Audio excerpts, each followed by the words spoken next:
was the boss of the Democrat Party of the city of New York. He hand-selected who would be on a grand jury, for example. That's why one of the main reasons the mafia was able to flourish. They controlled everything back in those days. And Genovese needed to be talked to. There needed to be, and he needed to explain himself. And it was bigger than the commission. It required the entire nationwide organization to meet. They also needed to discuss some drug deals that later became known as the Pizza Connection case.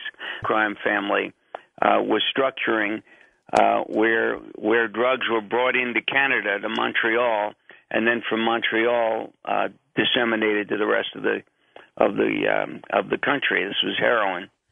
And in those days, 1957, we didn't have the drug problems that we had now, but there still was a drug culture. In any event, the meeting was noticed by a state trooper. He saw these black Cadillacs, 1957 Cadillacs, arriving in this small town in upstate New York. And they were arriving at Joe Barber's estate. And so the the state of New York, the state troopers, set up a roadblock, surrounded the house, set up a roadblock. It's depicted comically in the movie Analyze This with Robert De Niro, playing a psychiatrist to the mafia boss played by Robert De Niro. And literally, even though it's done comically, it's true. The mafia bosses ran away, trying to run through the woods to escape this crackdown that was put on by the state troopers. And 60-some-odd mafia bosses from all over the country were arrested. And for the first time, we got a glimpse in America. Oh, my God, there really is an organized crime, a nationwide organized crime. It isn't simply that there's Al Capone in Chicago or, Tony Zerilli in Detroit. These people are all connected. They're all working hand in glove. And what it also came out is that Buffalino had a certain stature in that group. I think you describe him in the book, and I don't know if it's your words or Frank Sheeran's, but he was most like Don Corleone, that portrayal in The Godfather. Oh, I've got news for you that's not in the book that I learned in one of my talks. You're going to like this. He definitely was the person that Marlon Brando modeled his portrayal of the Godfather, Don Corleone, after. I got to know, as you know, George, after writing I Heard You Paint Houses, I had the privilege of working on a book with the real Donnie Brasco, Joe Pistone. Many of your viewers may be familiar with, listeners rather, may be familiar with the book. Outlaw Men is what we're talking about tonight with my guest, Charles Brandt, author of the book, I Heard You Paint Houses. Now, if you heard the explanation for that title, it's mob lingo, sort of code words for I heard you kill people. The discussion was directed to the guy who pulled the trigger. If you always want to know who killed Jimmy Hoffa, we're about to hear the name of the trigger man. Also, the name of the man who ordered the hit, gave the okay. We're talking with Charles Brandt, author of the book, I Heard You Paint Houses, the definitive book about the murder of Jimmy Hoffa, and one of the very best mob books about the mafia that I've ever read, and I've read them all. Check it out if you get a chance. Charles, before the break, you were telling us about why you think Russell Buffalino was, in fact, the model for the Don Corleone character in the movie The Godfather.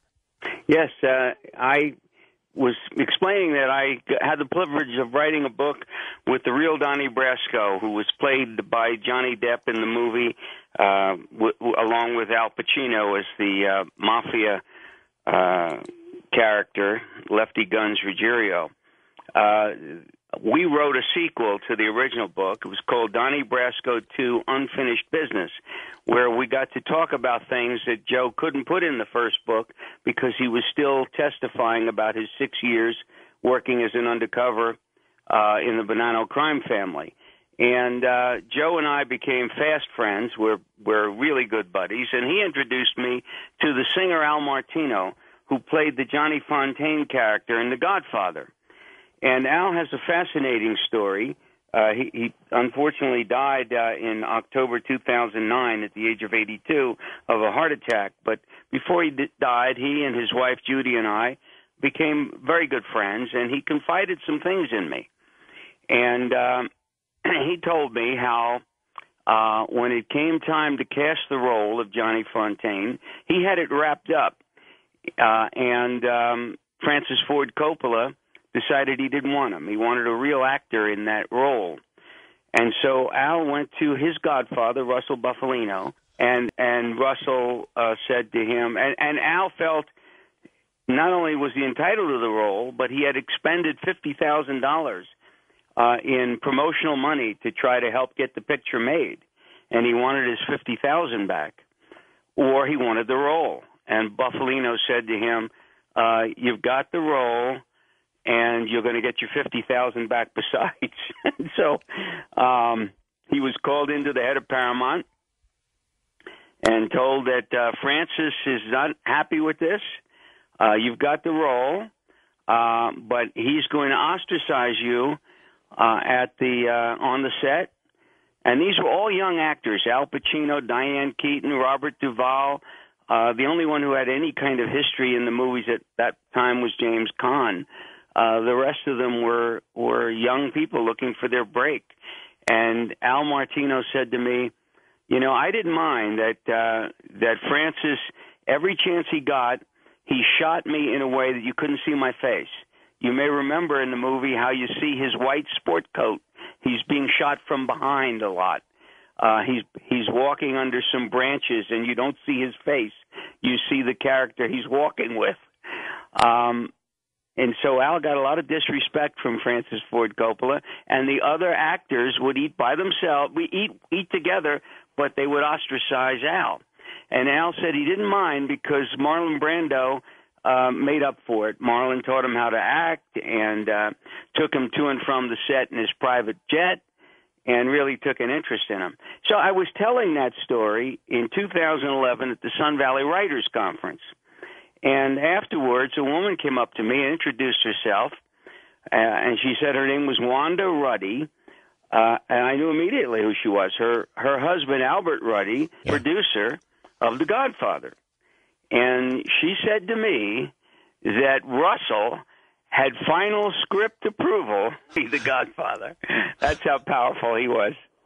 Oh, my gosh. The irony of the Al Martino character, the Johnny Fontaine character, who was also trying to get a part in real life. That's just amazing. Oh, it's an amazing story, yeah. So it's hard to conceive how powerful a labor leader was. That would be Hoffa. It's hard to conceive how powerful and entrenched the mafia was in our lives. They had a gluttonous slice of the American pie. They really controlled so much of what we did in those days. Well, they helped build your town, Las Vegas. Well, that's for sure. I should mention the Strip was built basically with Teamster money from the Teamsters pension fund, and millions of dollars that built most of the hotels on the Strip until the corporations came in, and all that money came with strings attached. The mob got to put their own people into all these casinos. Tens of millions of dollars were skimmed. Yeah. But that's an entire different show. Let's draw a finder's fee whenever they negotiate a loan for you. You wanted to build a hotel, we'll give you a loan from the Central States Pension Fund of the Teamsters, but we get 10% of that money. So if we get you $20 million, we get $2 million. And this was approved by Jimmy Hoffa. Yeah. So let's draw the links between Bufalino and Hoffa and Sheeran, how they all fit together. Because Sheeran became good friends with both of those men. Let's start with how he met Bufalino, how they became friends. Sure. After the war, Sheeran did tried to have a kind of normal life. He got married in his parish there in the Catholic Church. He had 3 daughters, and he was driving a truck for food fare, a big grocery store chain back east. And his truck had broken down in Endicott, New York, at a truck stop. He couldn't get it started. And this little Italian man came over to him and asked if he could help. And Sheeran spoke Italian, not only from his neighborhood as a kid, but also in the Italian campaign. I mean, he was there from the invasion of Sicily right through as our soldiers went right up the boot of Italy, and they hit it off. There was something about Sheeran, this guy, this man that came over to help him. Russell Buffalino was not just a powerful mafia boss, he was also a certified mechanic, and he knew what to do to get the truck started. And he took one look at this 6'4" Irishman who spoke Italian and instantly took a liking to him. I think he recognized a certain characteristic of toughness that Sheeran had. The way Sheeran expressed it to me, he said in those days after the war, we didn't have war syndrome. I'd wake up in the middle of the night in a full sweat, wondering what I was doing in a bed. He said, I never got more than 4 hours sleep a night after the war. And that was kind of written all over him when you met with him. Even when I was dealing with him and when he was 80, he had that same toughness about him. That same kind of film noir, they call it, those movies of that era, of the post-war era, those black and white crime dramas where people are so ruggedly tough. And Buffalino literally recruited him, suggested that they meet for dinner in Philadelphia, which they did. There was a mafia boss in Philly, Angelo Bruno. Buffalino was the boss of the state of Pennsylvania, except for the city of Philadelphia. He was the boss of upstate New York, chunks of New Jersey, and chunks of New York City. And as far as his territory is concerned, in addition to his many other boss-type situations. In any event,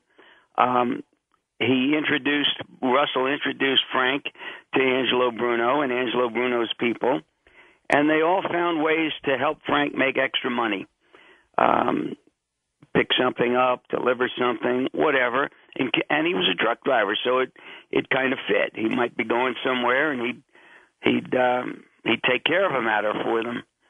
And finally, it reached a point where he had to do something really wrong.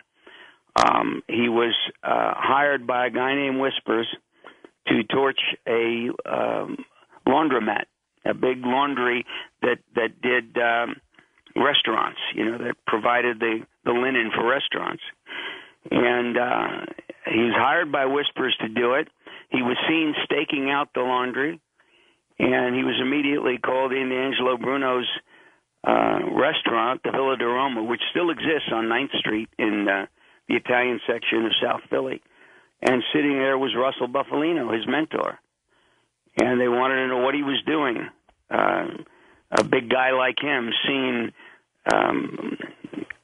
clearly casing the laundry facility. And he explained that Whispers had hired him to do it, to torch the laundry. And they said to him, don't you ask? Don't you know what you're doing? Who do you think owns that laundry?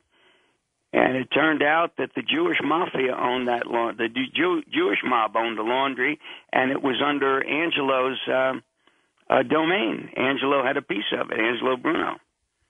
And he was told that he needed to get rid of Whispers, or he would go. And the first killing that he did was around 1955.